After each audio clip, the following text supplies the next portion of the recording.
Thank you very much. Welcome to the meeting of Cabinet. My name is Jonathan Lester. I'm the leader of the council and I will be chairing the meeting. In addition to those councillors present in the room, we have other councillors joining our team remotely, and I will now check that they can hear us and we can hear them. So, Councillor Fagan, can you hear us? Councillor Fagan? No. Councillor Fagan, can you hear us? Come back to Councillor Fagan. Councillor Stark, can you hear us? Councillor Fagan should be able to hear you now. I think Councillor Stark is possibly frozen. So right. Okay. I think we've got some atmospherics at play today. Councillor Fagan, can you hear us?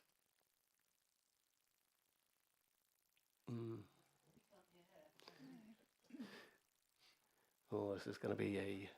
Just bear with us. Okay, Councillor James, can you hear us?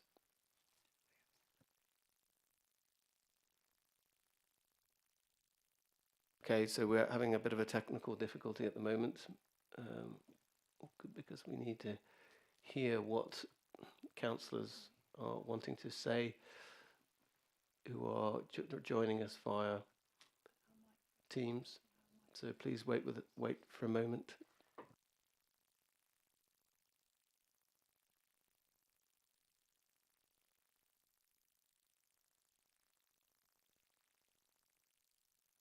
Yes, okay. If we can you all just bear with us while we address the technical difficulty?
can hear and see you too. And Eleanor Brazil, can we just check that we can hear you and you can see us and hear us? Yes, thank you. I can do both. Excellent. Thank you for that. So we're just trying to establish a link with Councillor Stark.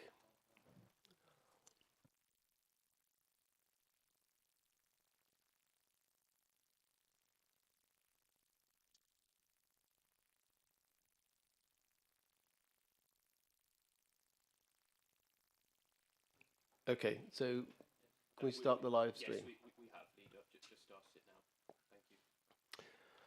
Thank you. Okay, apologies for that technical difficulty, but we will crack on. So I will be chairing the meeting now, and we have cabinet members in attendance. No cabinet members are joining us remotely. We have group leaders in the room, and Councillor James is a group leader attending via Teams, and we have 2 chairs of scrutiny attending.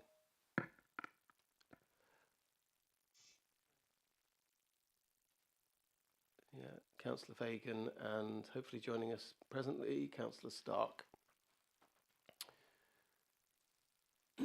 So I'll now start the formal. Yeah, see you, Leader. Excellent. Thank you, Councillor Stark. Thank you for bearing with us, and thank you for coming back in.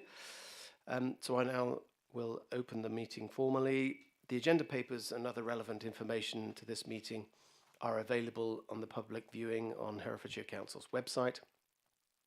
The Council is streaming this meeting live on Herefordshire Council's YouTube channel and making a recording. Please note that a new system has been installed and your patience is appreciated should we encounter any technical difficulties. And to ensure that the recording quality is maintained, please speak as clearly as possible and keep background noise to a minimum. Microphones should be muted when you are not speaking. Only one microphone will be able to speak at one time and will flash green when you are waiting and red when you're able to speak. If you have an issue with your microphone, please let the clerk know, who will allocate a new microphone to you. Please ensure that mobile phones and other devices are turned to silent. Others are permitted to film, photograph and record the public meetings, provided it does not disrupt the business of the meeting. If any member of the public in attendance does not wish to be filmed or photographed, please notify a member of staff. Thank you. So as we move through the agenda, in addition to discussion by Cabinet members, I will invite group leaders to indicate if they wish to speak on views or questions that their group wish to raise. Where appropriate, I will also call on scrutiny chairpersons, which we will do today, to comment on behalf of their committee. I will permit group leaders to speak once on each item. So voting today by Cabinet is undertaken by a show of hands in the room, and we have no Cabinet members attending remotely, but only the Cabinet members who are in the room can vote. So first item on the agenda is apologies for absence, and we have apologies from Councillor Stoddart, Councillor Biggs, Councillor Crockett. Do we have any other apologies for absence? Councillor Mason, thank you. Any more apologies? No. Item 2 is declaration of interests. Are there any Table A, Table B, or any other interests for items on the agenda today? No? Okay, thank you. Agenda item 3 is minutes of the meeting held on the 23rd of November. No matters of accuracy have been notified to the monitoring officer. Cabinet members, are you content that the minutes are accurate record of the meeting and that they should be signed? All in favour? Yep, thank you. Item 4 is to receive any questions from members of the public. Members of the public have the opportunity to submit questions to Cabinet in writing ahead of the meeting. We have received 2 questions for this meeting, and responses have been published as a supplement to the agenda papers. Those who have submitted questions have been given the opportunity to submit a written supplementary or attend the meeting to ask their question live. Supplementary questions are to be no more than 1 minute in length and must include a question. I will now ask the clerk to confirm how many supplementary questions have been received. We've received 2 supplementary questions. One is from Trish Marsh, which is written, and the second one, I believe, is going to be asked by Miss Reid verbally in person. The first supplementary question I'll just bring up on screen.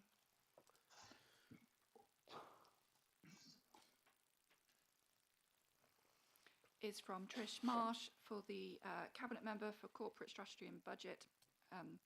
It is, thank you for calculating that.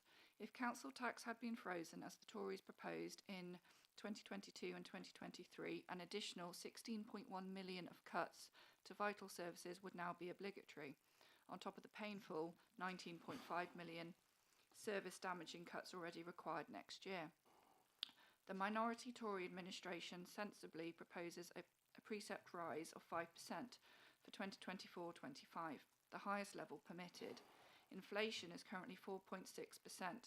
Councillor Lester says in the Hereford Times that this is because the council is still facing significant inflationary pressures. Yet in opposition, the Tories proposed a 0% precept increase in February 2022 when inflation was 6.2%, and in February 2023 when inflation was 10.4%. Can the Cabinet Member tell us if he would prefer to be making service cuts of 36.5 million for next year? Thank you for that. I think the question is directed towards Councillor Stoddart, who cannot be with us today, is on annual leave. So he has not had sight of this question. But from the Chair, I would just like to say that the Conservative-led administration is always keen to limit council tax increases where possible and deliver value for money for the council taxpayers. The proposals we put forward in 21-22 were predicated on the ability of the then administration to deliver value for money. The financial picture we've inherited with significant overspends leaves this administration with little choice but to propose a council tax increase of 4.99% in order to maintain a balanced budget. I would just like to stress, though, that that's a draft budget, and we will be listening to the views of all members and members of the public as part of the consultation process. Thank you. The next question is from Miss Reid, and Miss Reid is in the room. So please, Miss Reid, when you're ready, ask your supplementary question. Thank you.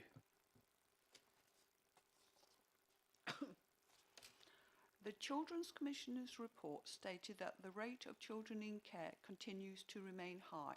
The costs are very high, for example, on average over 260,000 per child for 1 year in a children's home, with forecast budget overspend of over £8 million.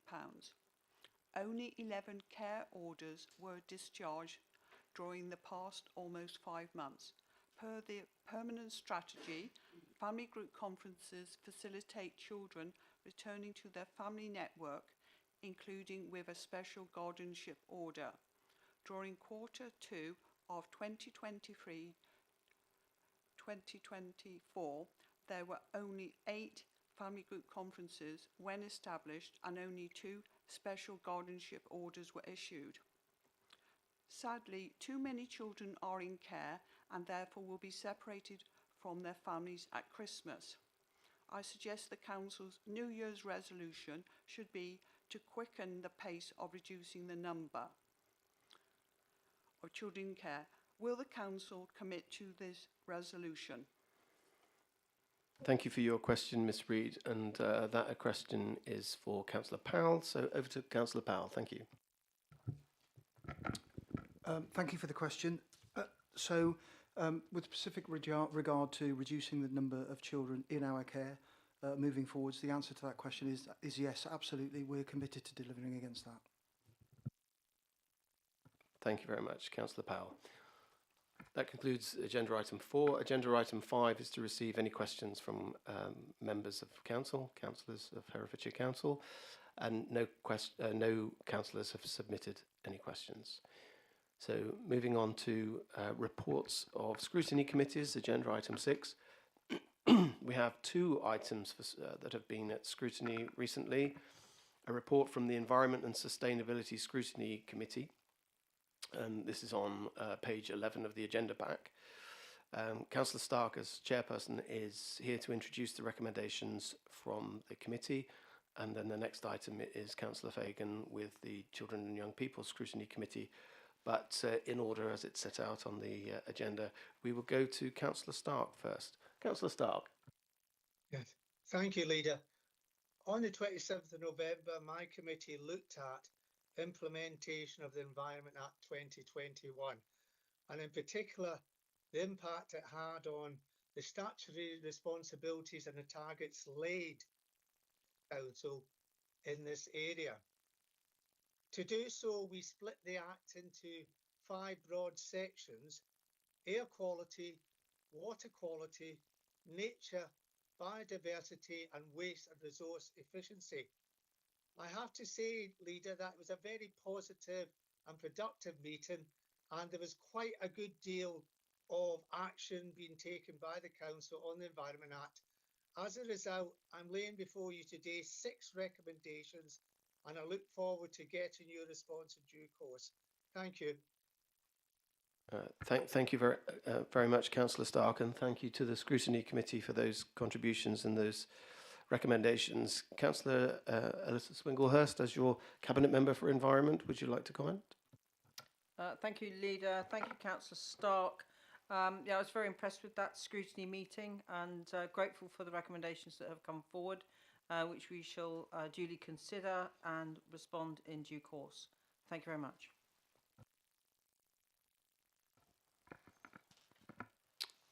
Thank you. And then part B of this agenda item, it's the report from the Children and Young People Scrutiny Committee, which is on page 17 of the agenda pack. Councillor Fagan, as chairperson, is here via Teams to introduce the recommendations from the committee. So, Councillor Fagan, over to you.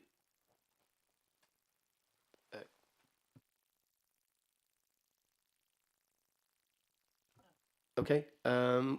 We will come back to that item. Okay, thank you.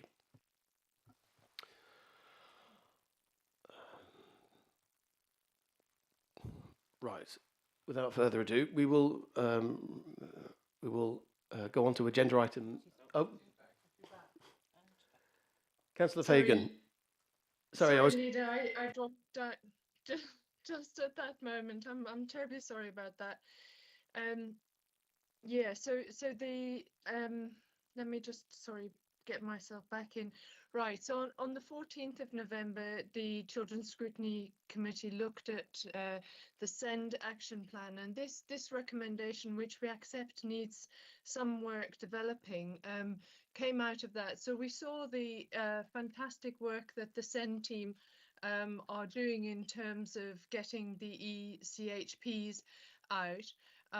But what they were saying is that there's a considerable strain on the service. In order to do that, there are other compromises that are having to be made.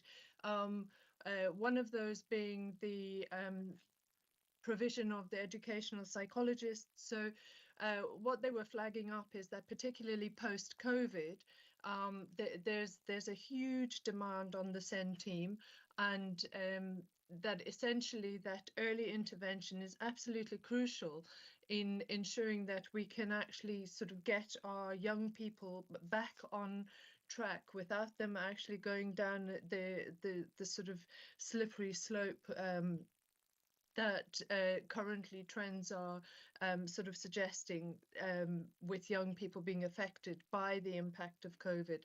So what we really wanted to try and do with this recommendation was get into the budgeting process the correct support for early intervention, so that the teams actually at the front door, the school front door, can provide the best service to children so that they can actually become more resilient and robust as they go through their into adolescence. So that's where the recommendation came from. We wanted to make sure that there was enough budget being made for early intervention. We realise that there's a lot more work to be done on this, but there is the recommendation in front of you. Thank you. Thank you very much, Councillor Fagan, and I will now just hand over to Councillor Powell to comment briefly. Thank you.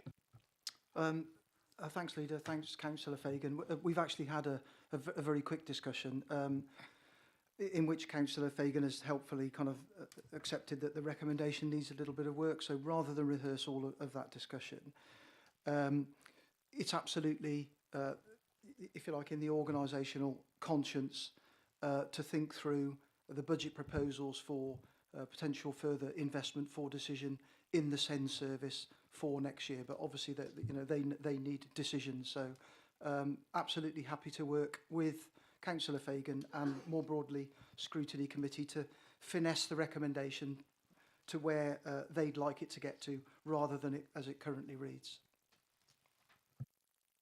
Okay, thank you very much. Thank you for those contributions.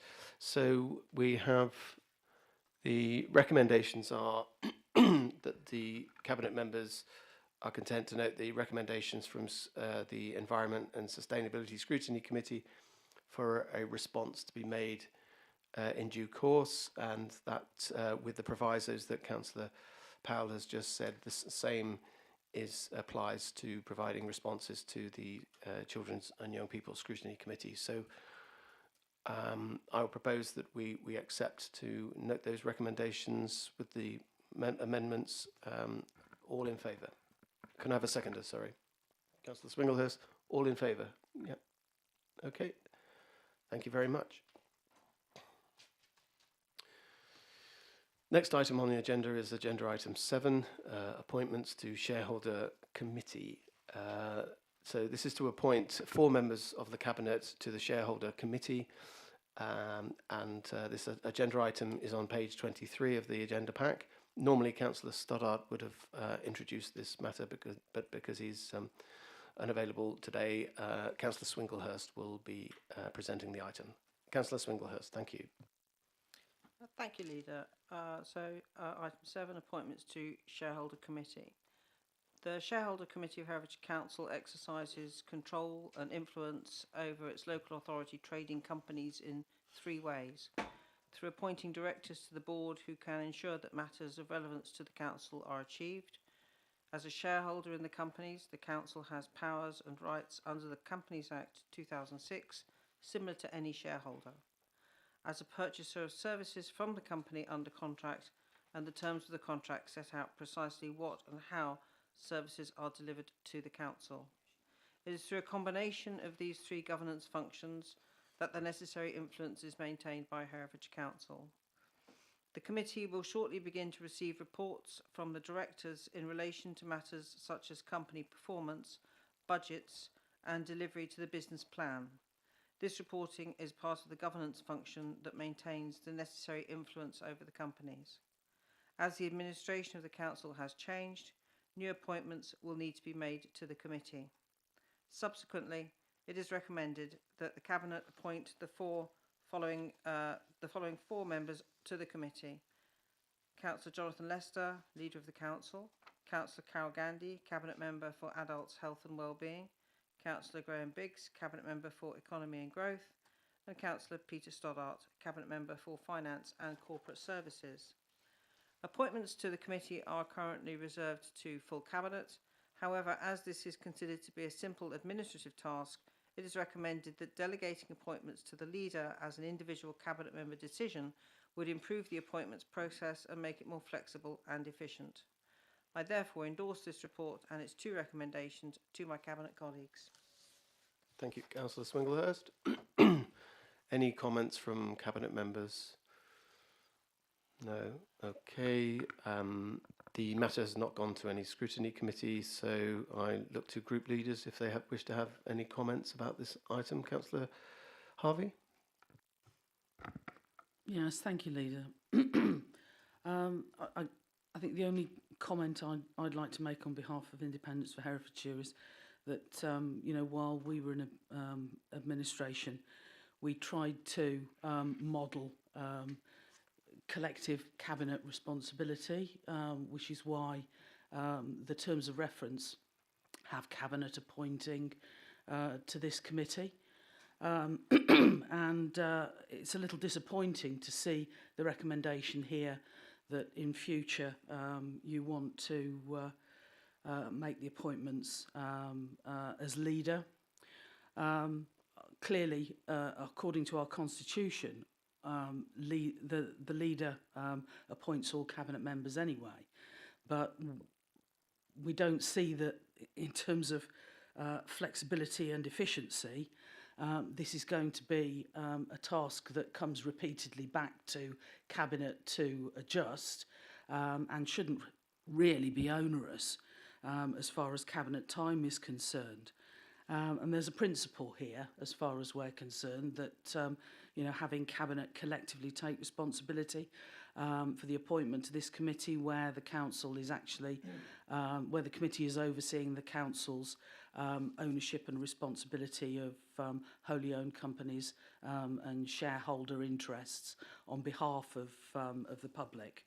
That it remains with Cabinet rather than vested in the leader, given that, as I said, the leader is responsible for appointing all Cabinet members anyway.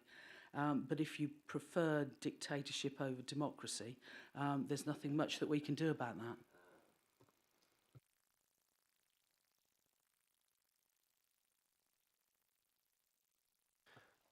Councillor Matthews. Thank you, Chairman. Item, where are we? Number 1 on page 24 states the Council must demonstrate that it continues to exercise decisive influence over the strategic objectives and significant decisions of Opal and other shareholding companies, etc. I welcome these appointments because if it will help to make the companies more efficient and accountable, because bring more benefit to the taxpayer, I think there are improvements to be made, and I've thought that for some time. So if this decision brings that about, I welcome it. And I would also, Chairman, like if you could kindly explain what representation have we got on the board of the Cyber Centre?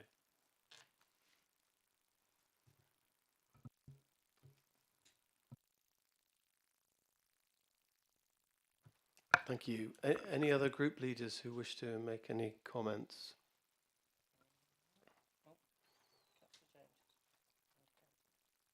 Councillor James? Thank you, Leader. I just think it's irrelevant whether it's the leader or the cabinet. To be frank, if the cabinet or the majority group have elected leader, then you're not going to. If you have a conflict between the leader and the cabinet as to who the board should be, then the leader is in trouble anyway. So it's irrelevant. Thank you very much for those comments. Just a point of clarification for Councillor Matthews, the Cyber Centre shareholders appoint representatives for this council are Ross Cook and Rachel Hart. Cabinet, you've heard comments from group leaders, and I'm sure you will agree with me that this is not a dictatorship. It's a cabinet that has and enjoys and works with collective responsibility. And I just like to reflect on the fact that I really enjoy working with my cabinet, because there is agreement with lots of issues that we have to grapple with. And I consider you all to be a really good team that works collegiately. So collective responsibility is not an issue for the cabinet that I work with. And we look forward to streamlining things, but any decisions that are made that involve the cabinet are fully discussed by this cabinet, and that will continue. Okay, thank you. So we have the recommendations that Councillor Swinglehurst has put before us. So, Councillor Swinglehurst, are you going to propose that from the chair, from the as you presented it? Sorry. I will propose the recommendations. Thank you. Thank you. And do I have a seconder? Thank you, Councillor Durkin. So all Cabinet in favour? Thank you very much. So we move on to agenda item 8, which is the progress report to the Minister of State for Children and Families on children's services in Herefordshire Council's Children's Services. So we are joined via Teams by the Commissioner Eleanor Brazil, and you're very welcome and thank you for your time this afternoon. And to update us on the situation, the matter is on agenda item, page 27 of the agenda, and I would like Councillor Powell to introduce the item. Thank you. Thank you, Leader. So the purpose of this Cabinet report today is to present the Commissioner's feedback report on children's services in Herefordshire, which is provided for the Minister of State. So the background, following the Ofsted inspection in July 2022, where services were found to be inadequate, the Secretary of State issued a statutory notice appointing a Children's Commissioner for Herefordshire, who, as you've said, Leader, is Eleanor Brazil, who joins us today. The Commissioner submitted her initial report on capacity and capability to bring about improvement within the service earlier this year, and made a number of recommendations regarding where progress should be expected to be seen 6 months on. That 6-month review of progress meeting was held on the 6th of November, and the Commissioner submitted a progress report for the Minister, which was published last week and is presented in the papers here today. The report recognises there has been a significant amount of activity since the initial report was published, and that there are some signs of improvement, which is indeed encouraging. But the Commissioner also reminds us that the challenges faced are long-standing and deep-rooted, and that some of these challenges were also crystallised in the report of the Commission to consider families' experience of children's services, and that report was published in June of this year. Just to pick out a number of elements of the report from the Commissioner, the key developments which she's reported on during the last 6 months. So the formal agreement to the 18-month programme of support with our partners at Leeds, that progresses. Just to reflect some personal experience, I've recently attended the restorative practice training session. With all at that training session were very engaged and reported positively about its content, and more importantly on where they can see that might make necessary difference for some families. I've referenced the Commission to listen to families. That was held, the report as published, and as colleagues will know, I and the Leader continue to meet with a smaller number of families who want to expand on what they were able to say to the Commission. The Commissioner has reported about the change in political administration. The Commissioner has reflected on some of the content from the reports from the Inspectorate Ofsted from the first 3 monitoring visits. The Commissioner has identified where there were some planned support opportunities from other local authorities that were negotiated and partly delivered. So, some weren't so successful, but a couple were. So 2 weren't so successful, 2 were. Improvements in special educational needs, disability, and the quality of support for disabled children. Progress in the multi-agency safeguarding hub, but also to provide some balance and important reflection, some limited progress in some of the other parts of children's social care.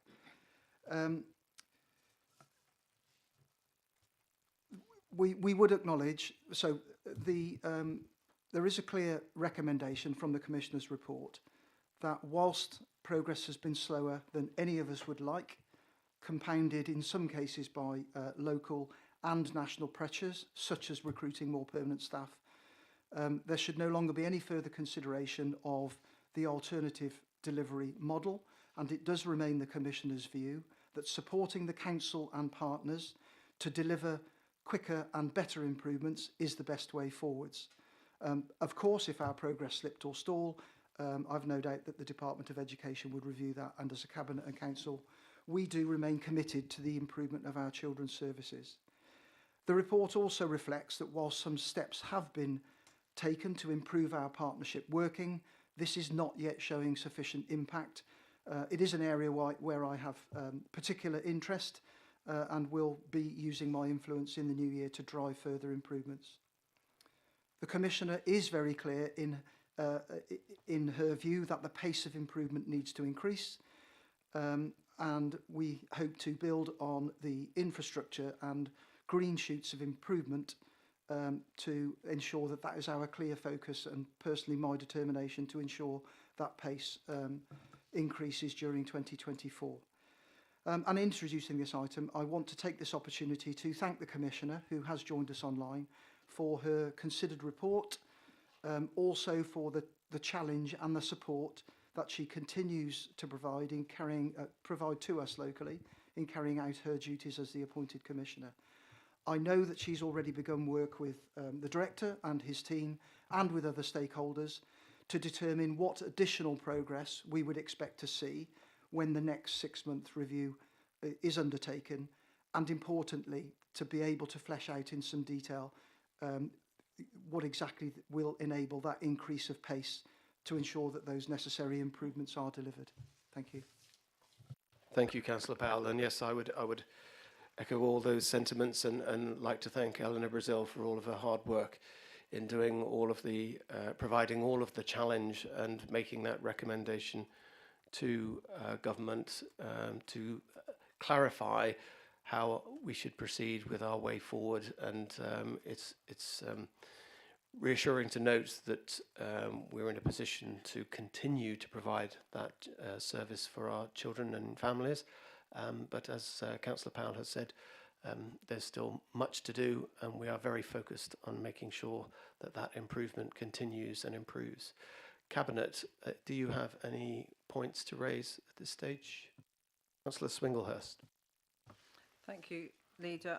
Yes, I'd like to add my voice to thanking Eleanor Brazil for the work that she's put into this and for a comprehensive and constructive report, which I think is incredibly useful for all of us. I note the degree of confidence in the current administration, the Leader, the Cabinet Member, who show strong commitment and knowledge, and also the Scrutiny Committee being praised for having more focus and being more purposeful. So, I think it's important that we note positives where we can. And I'd like to personally pay tribute to Councillor Powell, who I think has done a remarkable job, and his determination and dedication to his role is outstanding. I note the areas of improved performance, and it's important, I think, to note those positives, because people are working incredibly hard, and they need to know that we note that we see their efforts. But at the same time, and I can't emphasise this enough, that there is no room here for self-congratulation or complacency. Improvement is not consistent, it's not embedded, and as we've all agreed, the pace of change is too slow.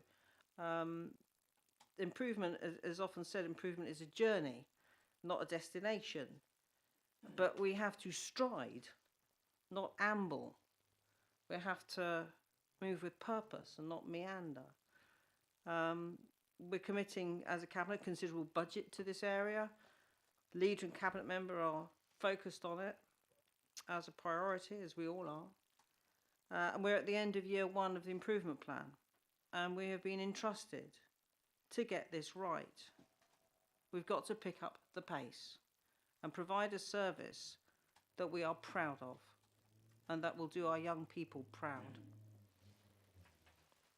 Thank you, Councillor Swinglehurst. Any more comments from Cabinet members at this stage? Councillor Price. Oh, just to say that I absolutely concur with my colleague, Councillor Swinglehurst. This is a journey that is going to take a period of time. We have committed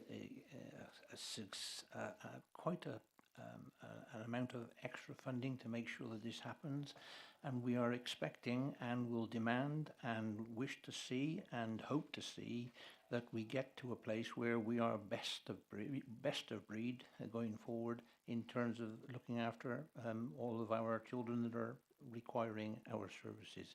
So I hope this is the journey that is really going to be a success story going forward. Thank you. Thank you very much. If there are no comments from councillors, the matter has not specifically gone to scrutiny, but I don't know, Councillor Fagan, if you wanted to comment.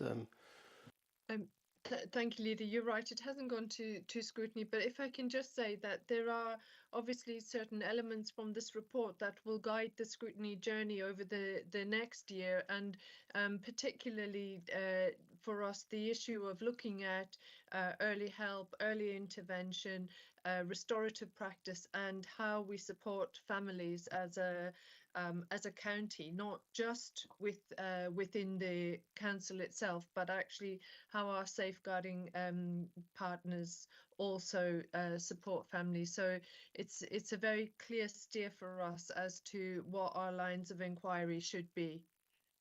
Thank you, Councillor Fagan, and that's a really helpful clarification. Right, group leaders, does anyone? Councillor Matthews first. Yeah, I was going to highlight, which Councillor Powell's addressed, the partnership. I and other councillors have been raising this issue for some considerable time, and I feel that Councillor Powell seems to be on the job now, but there's been flaws and weaknesses in the partnership, and it hasn't been working as successfully that, in my humble opinion, it should have been. So I'm pleased and welcome that that issue is being addressed with some urgency. I also thank Eleanor Brazil for a comprehensive report, but what I would like to see, colleagues, is one or two of the key issues being bullet pointed, and the director and the cabinet member update members, say, every month on those key issues of what action they're actually taking on the ground to deal with those key issues, so that we can see that the matters and the weaknesses that have been highlighted are being dealt with efficiently and comprehensively, just to keep us up to date, because there's several worrying issues still there. But as I say, we're moving forward, but not as fast as we should be, as other members have said. So I welcome the partnership, Councillor Powell, and I would be appreciated if you could look at the possibility of bringing reports to members on one or two of the key issues, pressing issues, of what you're actually doing on the ground to address them and try and move us forward. Thank you. Thank you, Councillor Matthews. I think Councillor Chowns, you wanted to come in. Thanks. I'd like to start by echoing what others have said in terms of thanking Eleanor Brazil for all of her hard work. It's a very comprehensive report. I'm really pleased that the conclusion overall is supportive of the Council retaining control of children's services. It also contains a lot of constructive criticism, but I think it is also important to recognise, the work of all of the staff who've worked so hard over the last, a lot more than a year actually, and of the current leader and cabinet member and the previous leader and cabinet member who have worked so hard on this improvement journey. I'm just going to pick up on three specific points from the report, if that's all right, on behalf of the Green Group. On page 7, it's observed, of Eleanor's report, it's observed that the percentage of children in care with the same social worker for 12 months has increased from 12 to 19% over a 6-month period. That's really positive, but in my view, 19% is still a very low number in terms of the proportion of children that have that continuity of, care and support. And so I'd like to ask the cabinet member what he considers would be a good level. What's the target that you're working towards? And I am concerned, and I know members of my group are concerned, that there is still progress is far too slow on making the work, on ensuring that we have a permanent workforce. There's actually slightly mixed messages, I think, in the material that we're getting through. There is noting of, some limited progress, but also, page 13, it notes there's very little, if any, progress on moving towards that permanent workforce. And bearing in mind conversations we've had at previous cabinet discussions regarding assumptions made in next year's budget, I am very concerned about the financial implications of that, as well as the implications for children and families in terms of continuity of support. So what do you consider, Councillor, would be a good level of, that 12-month continuity? My second question is regarding the theme that I feel recurs in a number of places in Eleanor's report regarding Herefordshire not responding quickly enough to offers of support. That's mentioned particularly on page 12. You acknowledged that yourself, Councillor, in your introduction. And I'm wondering, why is this? Is this about lack of capacity to engage, over focus on the day-to-day business? If we have support being offered to us to improve, why is it that we appear not to have been able to, to take that up, given that we know that we have to up the pace of improvement? And my third question is really about, how can we learn as much as possible from the good practice? It's referenced in the report. You've also talked about it, the rapid improvements in SEND. And I'm wondering, how can this be transferred to other areas where progress has been much slower? What is it that's worked in the SEND area? What is it that we can, what's the magic from that area, and how can we transfer it into all areas of our practice? Thank you. Thank you, Councillor Chowns. Councillor James, did you wish to make any comment? Yes. I don't seem to be able to find the hand thing on this. It seems to have disappeared to raise a hand. Sorry. Anyway, yes, it is very disappointing. It will now be 4 years since we first, the seriousness of the problems became public.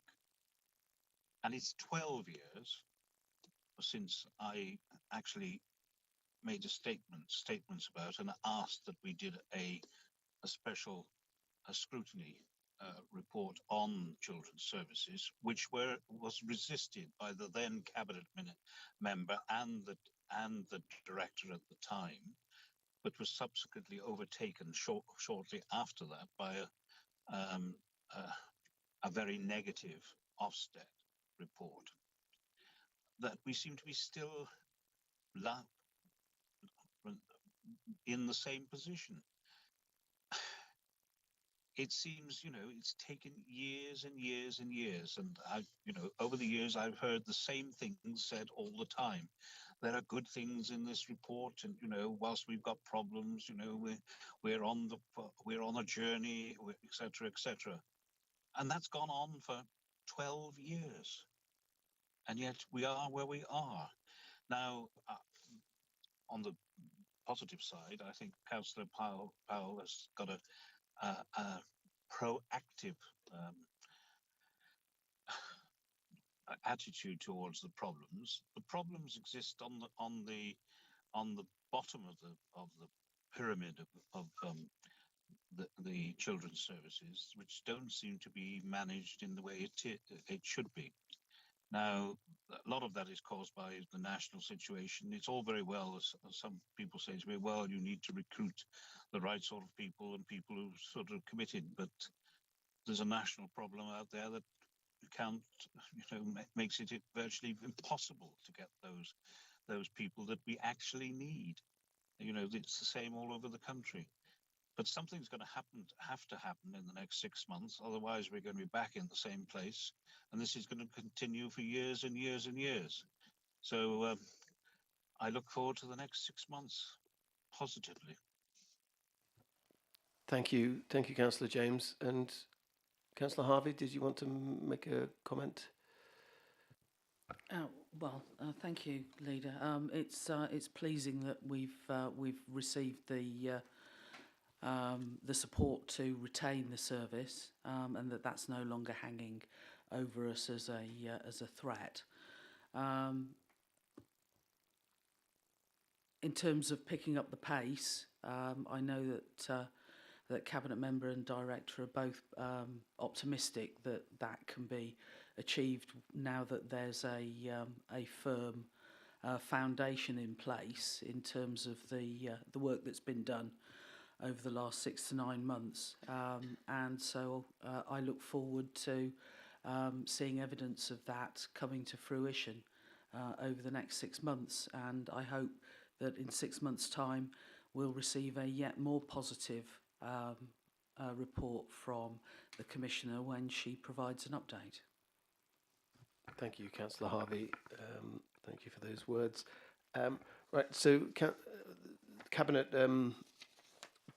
Councillor Matthews was talking about regular updates on addressing some of the issues that were raised in the Commissioner's report.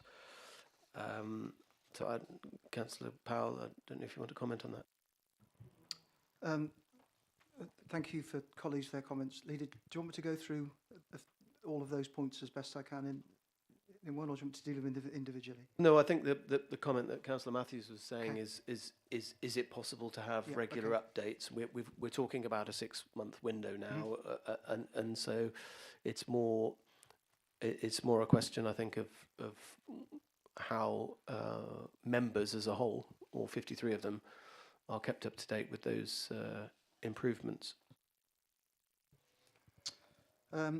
Okay, thanks. And obviously, Councillor Matthews particularly mentioned partnership. So just to put a few things into that. So working together 2023, the statutory guidance for working with children and families was published on the 15th of December 2023. So that is the opportunity to have a discussion, a full and frank discussion and agreement with how we take that forward with partners. And obviously, the Herefordshire Children's Safeguarding Partnership have a key role in that, and I will make sure we engage with that. We also have, as we mentioned earlier, the Commission to Listen to Families report. There were 7 questions for consideration that were posed, 4 of which were posed to the partnership, and we work with the independent scrutineer, Mr. Kevin Crompton, on those. So 2, if you like, mainstays of work in the partnership. In terms of that, the very direct question around some key measures rather than the very long reports. Obviously, we need an improvement plan. We have an improvement plan. That is currently being refreshed. It was originally agreed with government in December 2022, so we're now a year on. But from that, we absolutely can provide some monthly update briefing for members on what I call the key measures, the measures that matter. So yes, we can absolutely do that. Thank you. And there was some points raised by Councillor Chowns, one of which was about the percentage of stability with regard to social workers. So, and the theme about support, working with other partners, and the challenge to learn from good practice, and that good practice was highlighted by the last Ofsted inspection. Okay, thank you. So perhaps an example of measures that matter in action. Councillor Chowns mentioned that the relatively moderate shift from 12% to 19%. My most recent briefing document informs me that actually that 19% has now increased to 33%. So it does show that our workforce is becoming more stable, is something we continue to prioritise. And particularly the importance of our relational practice with families and children and the continuity of service. So 33% is still not good enough, and our ambition is to achieve 80%, because inevitably there will always be a turnover of staff. In terms of the question about all of the offers of support available, with the inevitably benefit of hindsight, we're pretty clear that was absolutely about capacity within the service to be able to meet that. We have seen some really good engagement with Bedfordshire and also, of course, our improvement partner, Leeds. There was a question particularly about sharing learning and some positive comments about the work that's happening in the world of special educational needs and disabilities. So the kinds of things that we are doing there to promote that learning, that good practice, are what are known as action learning sets and performance-related workshops to promote that practice, so that we make sure that it becomes embedded across all departments. Thank you, Councillor Powell. Right, okay. So the recommendation is to receive the report and note the feedback from the Commissioner. Eleanor Brazil, not to put you on the spot, but thank you very much for your contributions. I don't know if you wanted to make a closing comment or... Thank you, Leader. I'll be very brief, and thank you, members, for your helpful comments. I just want to make it clear about the next 6 months and the focus on the issues that have been mentioned in my report. I've met with the Improvement Board and I've met with the Director and his leadership team to discuss what will be the areas of focus over the next 6 months and what is my expectation on where things need to be. We're talking about the beginning of June, around that time. Following this meeting, I will write to yourself, Leader, the Chief Executive Lead Member and the Director with a summary of those points so it's very clear to everybody what the direction over the next 6 months needs to be.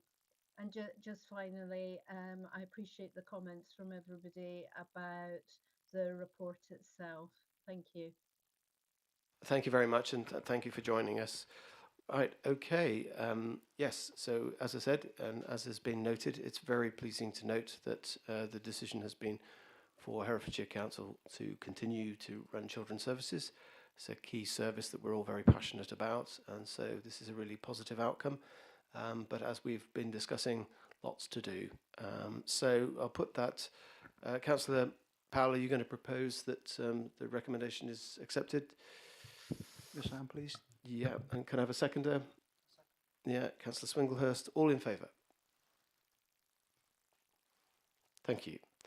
Agenda item 9 is annual review of earmark reserves, and to note the review of the earmark reserves held by the Council. The item begins on page 53 of the agenda pack, and in Councillor Stoddard's absence, Councillor Swinglehurst will introduce the item. Thank you. Thank you, Leader. So once again, I am Councillor Stoddart for the time being. Annual review of earmarked reserves. As mentioned at last week's full council meeting, the CCN have highlighted that England's largest councils say that they are in significantly worse financial position than before the autumn statement, as a new survey reveals that 7 in 10 local authorities are now no longer confident they can balance their budget next year. Thus, the financial challenges and difficult circumstances that Herefordshire Council faces are not unique to us. Earmarked reserves are set aside from the General Fund for future expenditure to support specific corporate priorities. It is considered good practice to undertake an annual review of earmarked reserves to establish the continued need for each specific reserve and to ensure a prudent level of reserves. At Appendix 1 to the report, it details the significant balances within earmarked reserves totalling £81.8 million and the General Fund balance of £9.6 million as at 31st of March 2023, thus providing us with a total reserves of £91.4 million. The General Fund is held as the strategic reserve to cover emergency unforeseen events. It is Herefordshire Council's policy to maintain the General Fund balance at a minimum of between 3 and 5% of the net revenue budget. £9.6 million represents 5.5% of the 2022-23 revenue budget and thus complies with this policy. Grant Thornton, our external auditors, published a document in 2021 titled Lessons from Public Interest Reports. This issued sector guidance on the minimum level of reserves advisable for local authorities that general reserve funds should be a minimum of 5 and arguably 5 to 10% of net spending. At £91.4 million, Herefordshire Council has reserve balances of 52% of the net revenue budget. Earmarked reserves were last reviewed by Cabinet in September 2022, when the general fund balance was 9.6 million and the earmarked reserves as at 31st of March 2022 were 96.5 million.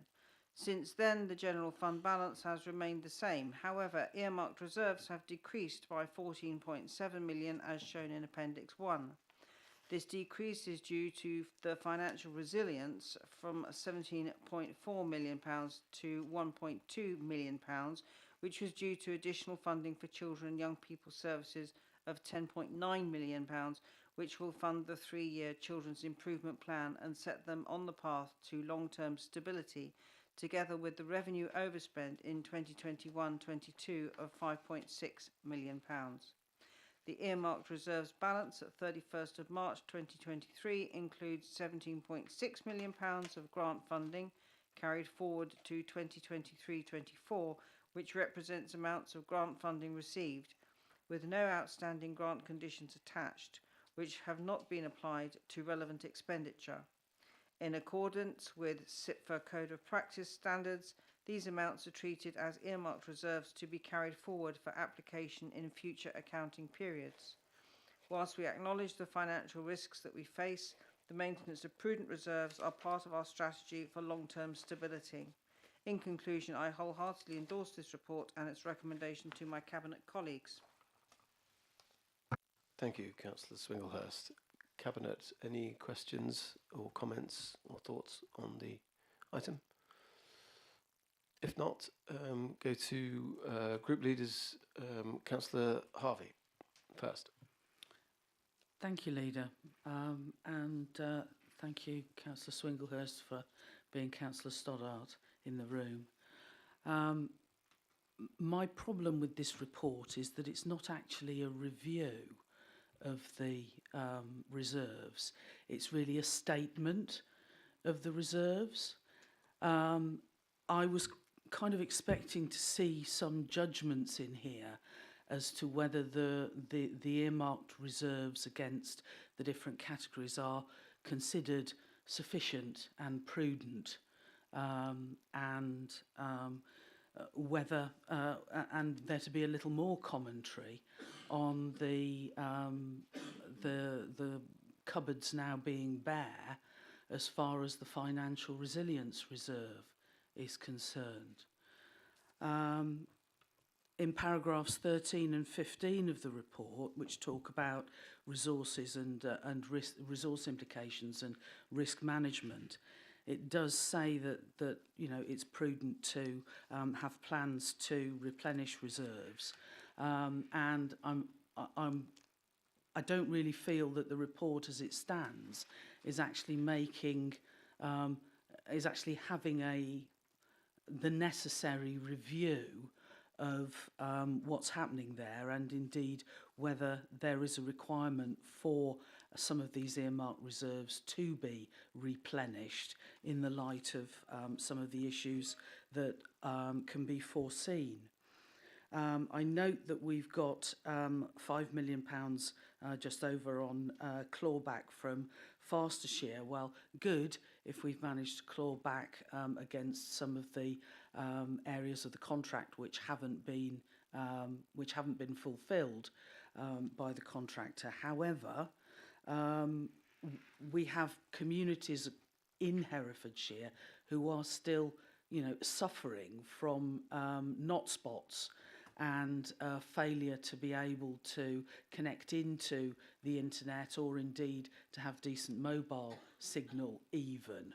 And this is obviously having an impact on, and they are mainly rural communities, on being able to develop economically in a 21st century way. So I'm hoping that clawback of funding, there are plans for how it's going to be used in order to progress the continuing shortfall in connectivity for those communities. And I'd welcome some comment on whether the provision against the White Cross PFI and adult social care integration in terms of discharge to assess, whether these provisions are sufficient for the needs in these areas. But if you could provide any commentary on that and specifically the plans to replenish the financial resilience reserve, I'd appreciate it. Thank you.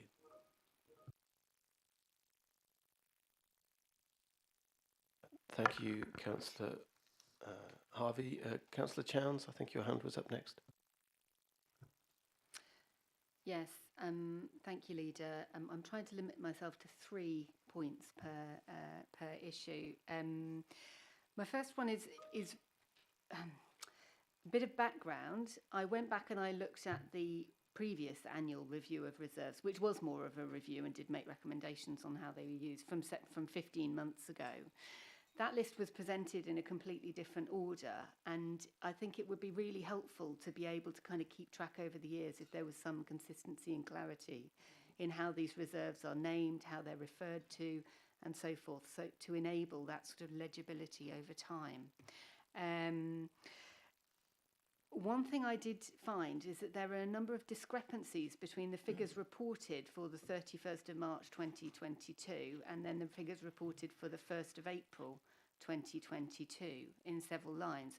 Minor discrepancies of £0.1 million in the schools balances list, the same for adult social integration, adult social care integration, but the biggest mismatch is in the technology enabled communities line. So the report last year said that it ended the year at £1.5 million in that reserve, but this year's report says it starts the year at £0.4 million.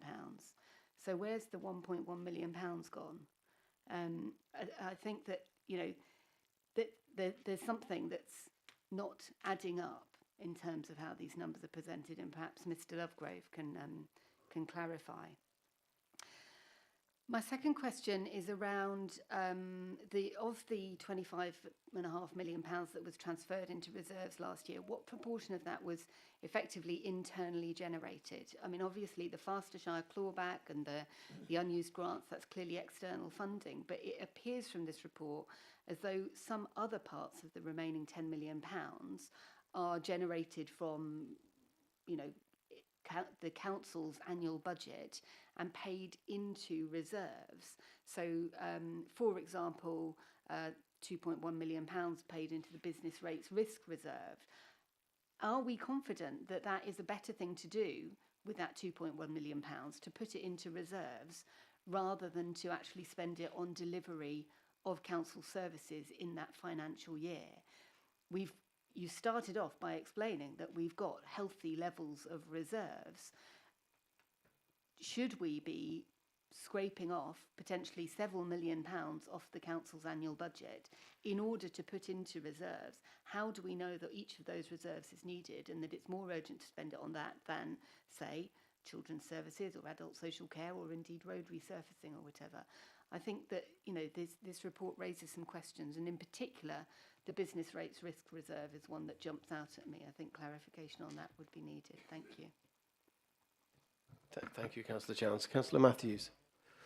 Yeah, I'll be very brief, Leader. At Whitecross School PFI, to manage the impact of future budgetary pressures of the Whitecross School PFI contract, can somebody explain to me what's the length of that contract, or is it, you know, exactly how long are those pressures going to be in place? Thank you. Okay, thank you, Councillor Matthews. As Councillor James, is this? Another link, but he seems to have dropped out for the time being. Okay, well, we'll come back to Councillor James as and when he returns. Okay, thank you. Well, thank you, group leaders, those group leaders who were able to comment. With regard to the resilience reserve and the allocations of the reserves and the review of the reserves, it's my understanding that the matter's going before Scrutiny Management Board on the 16th of January. And I think these are all relevant questions that can be put to that committee, and they can discuss those items there. Just need some clarification for Councillor Matthews about the PFI and the clarification about the consistency of titles with regard to making sure that there's no discrepancies or changing titles so that it's difficult to track down those allocation of funds.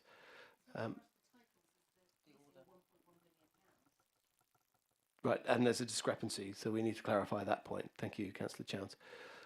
Right, Cabinet members, any further comments? No. Okay. Well, bearing in mind this is going to Scrutiny Management Board, as I understand it. Well, it's not going to be going in this form, is it, presumably? I mean, Scrutiny Management Board is there to mark your homework. You have to do your homework first.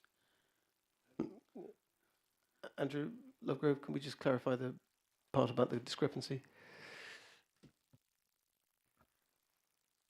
Thank you, Leader. I don't think there is a discrepancy. It's about where amounts are allocated in the different areas. I think, as Councillor Chowns has indicated, I'm very happy to provide a chart that links the previous iteration of allocations of earmarked reserves to the one in this report. We'll do that as a written report, if that's okay.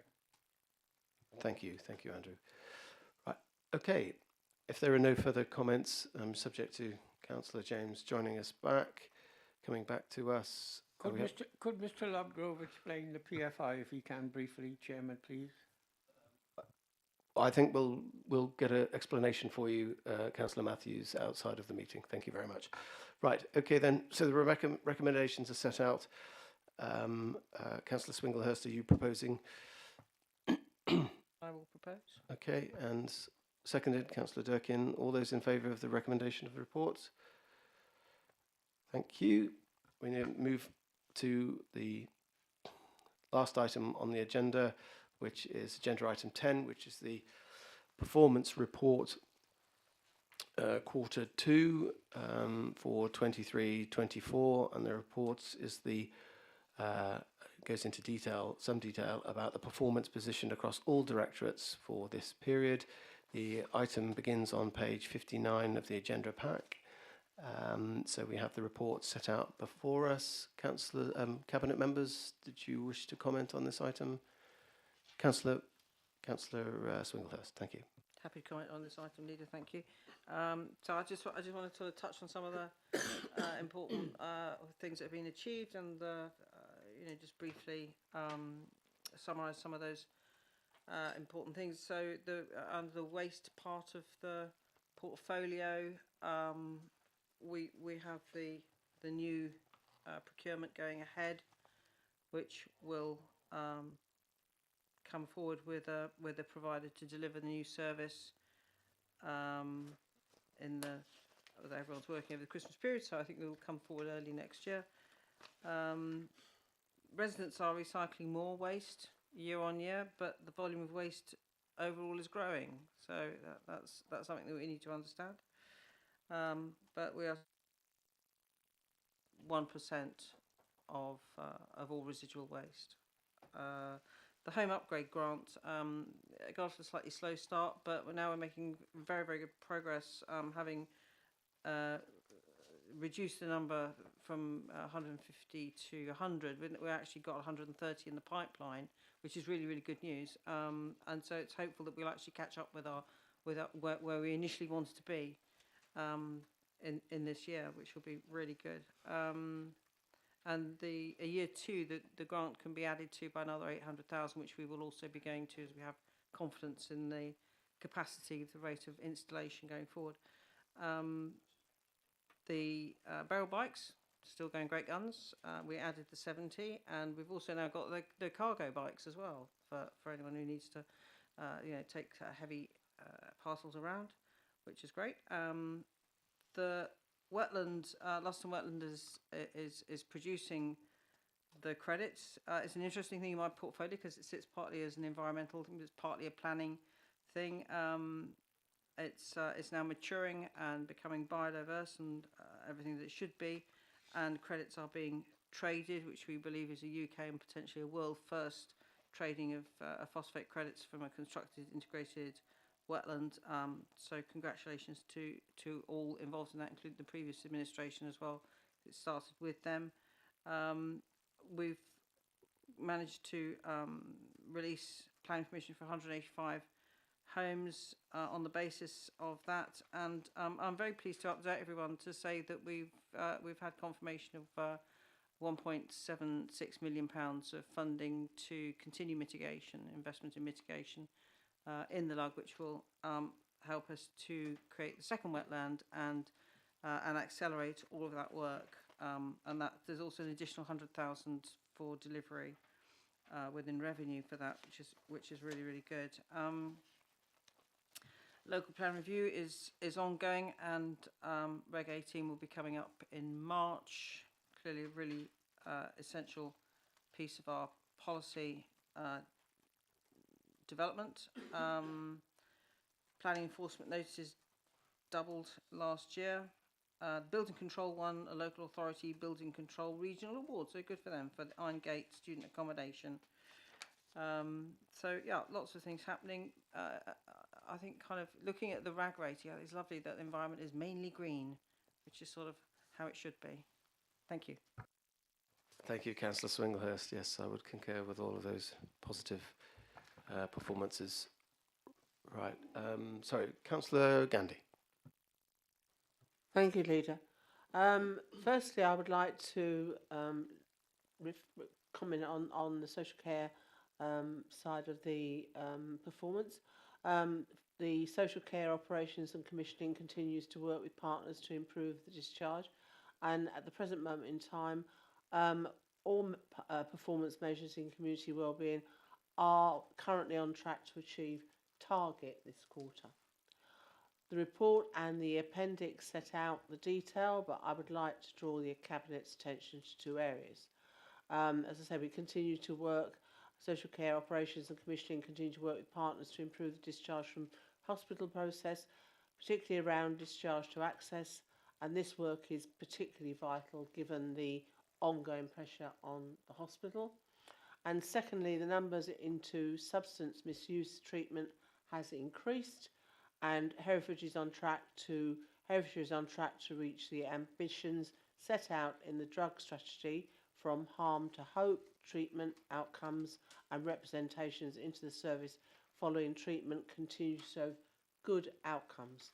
I'd like to draw the Cabinet's attention to paragraph 22 of the report and invite you to view the short films that have been produced to support Recovery Month, which was held in September. Thank you, Councillor Gandhi. Councillor Durkin. Thank you, Leader. Yes, just a few important things that's been happening.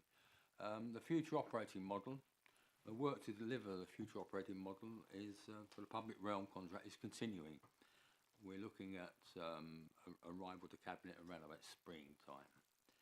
The staff at Balfour Beatty have been briefed, and the limited feedback receiving from them is that the briefing landed well. So there were nothing untoward, I don't believe.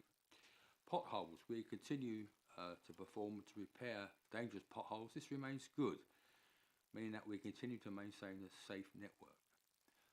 As colleagues are aware, government awarded Herefordshire Council £2.558 million for an asset-led approach to road maintenance. The Balfour Beatty team have been working to deliver this for us.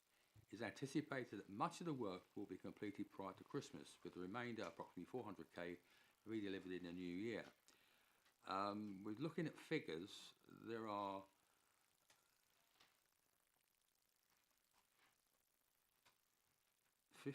15 that have been completed, 15 of the 29 projects. So we're over halfway, and the remainder doesn't seem to show any problems. We are using £150,000 to look at a more innovative approach to identification and repair. The works process will be filmed and shared with members, and will, it is hoped, be a success for the residents of Herefordshire. Parking. Our parking team continues to work hard to deliver the challenging income targets that are expected from them in our car parks. They have been able to apply additional focus since the team went through a reorganisation in the year. The plans for consideration of the parking provision for enabling a better system into the future, it remains something that I am looking at with the team to provide a better service. The other issues around KSIs, they are higher than national average. So these are all positives coming out from Roads and Regulatory Services. Thank you, Chair. Thank you, Councillor Durkin. Any other Cabinet members wish to make any comments at this stage? No, still no. Councillor James. Right, so this matter's not gone to scrutiny, so I'll go straight to group leaders for their comments. Councillor Harvey. Yes, thank you, Leader. And I welcome this report being on the Cabinet agenda. I'm just a little confused as to why it's been separated from the budget reports. I always found it quite helpful to have the performance report as an appendix to the in-year quarterly reports because it kind of fits. This is about what's been achieved, and the quarterly reports are about, you know, how we've spent the money achieving it. You know, if Cabinet is looking for flexibility and efficiencies, then, you know, pulling those two reports apart seems counterintuitive. I welcome as many of the green measures as we've got here.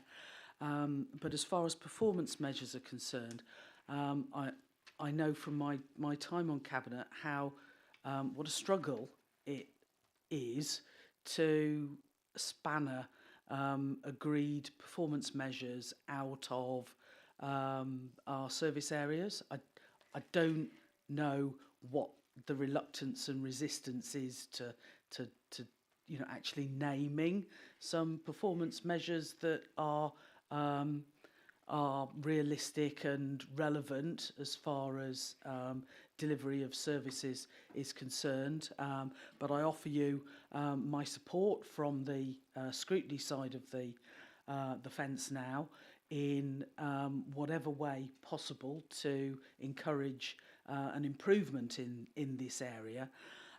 We have for a long time had some performance measures there that we have that we report on as a council to government that are part of the statistics that we report on up. But particularly where those are reported annually, they don't necessarily give us a good way of getting a sense of whether we're making progress in delivering quarter by quarter. And maybe, yes, if those are things that government want us to measure and report on, great, let's do it. But I'd really encourage there to be some meaningful measures that can be recorded on a quarterly basis at least, to give us some indication of in-year progress. And, you know, it's entirely in our own hands what we choose that those are. But let's have them, because, you know, some service areas have got a lot of things that are just being reported on annually, and particularly where those relate to the public realm and highways and transport network maintenance. There must be figures that we have as performance criteria for our contractor that really ought to be able to give us some meaningful sense as to whether some of the things like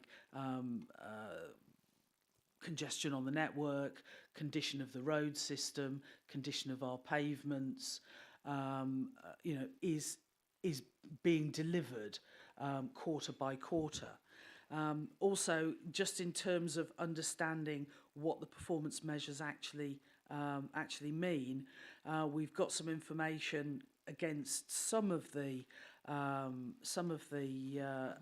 service areas which indicate what the figures are at quarter one or at quarter two, but they don't say what the target is. You know, they don't say what we're aiming for.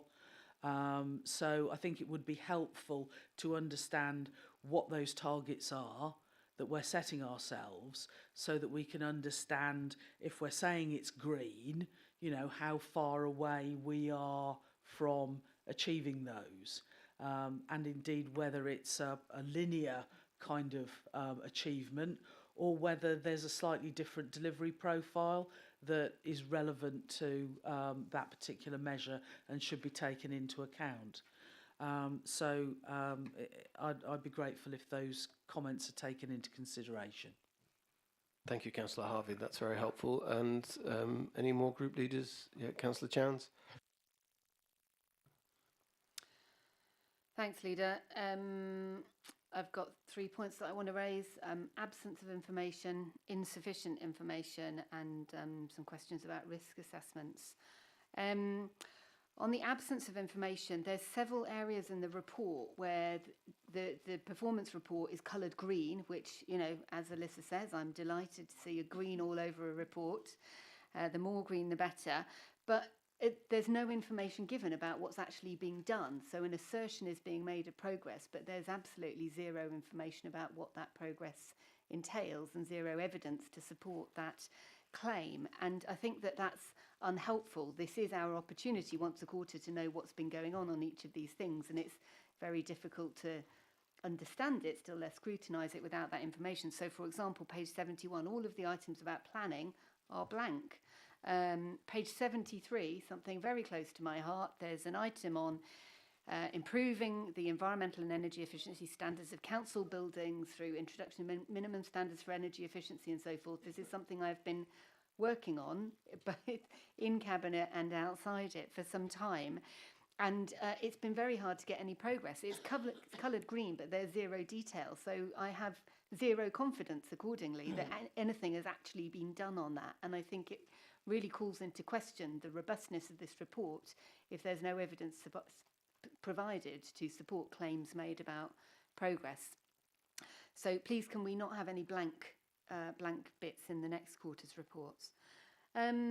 Second point is about insufficient information. I have read all the detail in the report, and it is really useful to have some of it. It does kind of raise a number of other questions. So, for example, page 68 seems to indicate that the council is closing down the digital household grant scheme. Now, this is really concerning. In fact, Councillor Harvey mentioned earlier with regard to the Fastershire clawback money, the whole point was to provide grants to households that were in not spots that were not able to get connected to enable them to do so. That's what the digital household grant was about.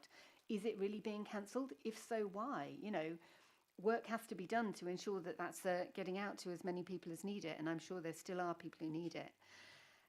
Page 73, installation of photovoltaic panels at 6 schools doesn't, I'm afraid, constitute a 3-year schools decarbonisation programme.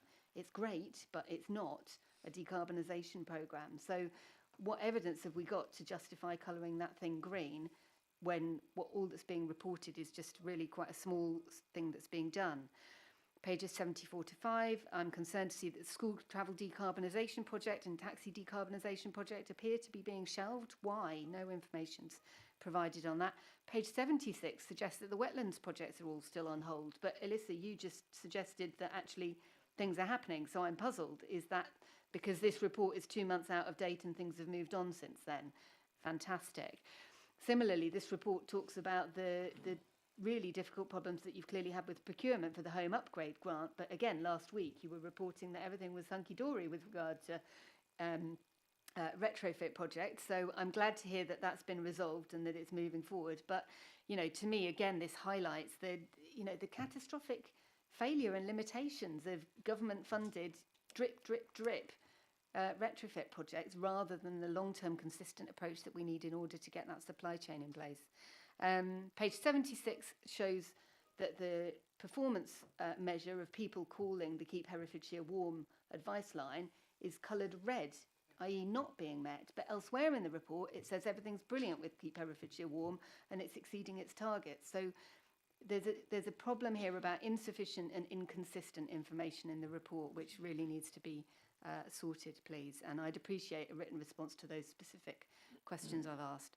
And then finally, on risk assessments, I noted that the risk assessments in each area, they're absolutely full of risks in the red zone. Some of them have got risks that absolutely definitely going to happen and going to have a really significant impact. In fact, I think ash dieback is one of those. Whereas there are other, and ash dieback is problematic, but there are other risks that are arguably going to have a more significant impact. But fundamentally, what use does it do to just have a coloured table that's got a bunch of things coloured red without any information about what's actually being done to address those? I think we need, you know, to understand, are the measures being put in place to actually manage and address those risks? And yet on page 87 in the corporate section, no risks whatsoever are listed, which seems just frankly very odd. Why is that? Hope you can help clarify. Thank you. Thank you very much, Councillor Chance. Councillor Matthews. Yeah, very brief as usual, Chairman. On page 68, it says continued sales of council-owned land resulting in business growth, private sector investment and creating more and better paid jobs. We definitely need those. So I welcome that. It goes on to say one plot sale has already been completed with a further 5 currently going through legal and other council processes. Can the Cabinet member or somebody, if it's possible, tell us who's purchasing those plots? Are they people from within the county or from outside? And I've had a few complaints about when local people purchase them, there's an awful long time delay before they're completed. Thank you. Thank you very much. Right. Okay then. Still no Councillor James. Unfortunately, it looks like he won't be joining us. Right. Thank you, group leaders, for your comments. Councillor Harvey, the next time this appears, the financial quarter performance and the performance of the council will be on the same agenda. There'll be separate reports, but they'll be on the same agenda. So point noted there. And I think your plea about how best to capture the quality and the quantity of the quantitative and qualitative performance, we will look and review as to whether we can capture in a more detailed and helpful way whether those targets and performances being achieved in that way. So that I take on those points on board. And then Councillor Chowns, thank you for pointing out some of the issues that you think there's a problem with the report. So we will clarify all of those points that you've said in writing so that there's no ambiguity there about what we mean by certain performances and outcomes and discrepancies. One of which is obviously that there's always a snapshot in time, and it's always begs the question, how do we present a report that has a snapshot and then events move on, because it gets reported on later on down the line. But we take those points on board. And Councillor Matthews' query, I don't think we're in a position to comment on the details of the sales that are going through at this moment in time, but as soon as everything is clarified and those matters have come to a conclusion, we'll be able to explain exactly who's been occupying or purchasing or buying land accordingly. So thank you for all of those comments. There was a lot of comment in there, and I'm not saying that we won't address all of those things, but it's duly noted. Right, okay, so we have a recommendation to accept the performance report, and before we do, it's not lost on us that this performance is delivered by our employees and our partners, and so I would like to thank them for all of their hard work. Without the staff and our partners, we wouldn't be able to deliver those services for Herefordshire, so thank you to them and their ongoing determination to work under the challenges of local government. So thank you to all involved in achieving that performance and that ongoing mission to make sure that Herefordshire gets the services it needs and deserves. So thank you for that. So from the chair, I'll propose that performance report. Do I have a seconder? Yeah, Councillor Swinglehurst, all in favour? Thank you very much. So it just remains for me to close the meeting. Christmas is nearly upon us, so I would like to wish everyone, members of the public, cabinet, councillors, staff, all of our partners, a very Merry Christmas and a Happy New Year. Our next scheduled cabinet meeting will be on the 25th of January 2024. And so I look forward to that meeting. But before then, I all hope you have a wonderful holiday, and thank you for your attendance and a safe journey home. I will now formally close the meeting. All members of the public are requested to leave the building promptly. Please ensure that you have taken all of your personal possessions with you and return your visitor's pass as you leave. Please can I seek confirmation that the live stream has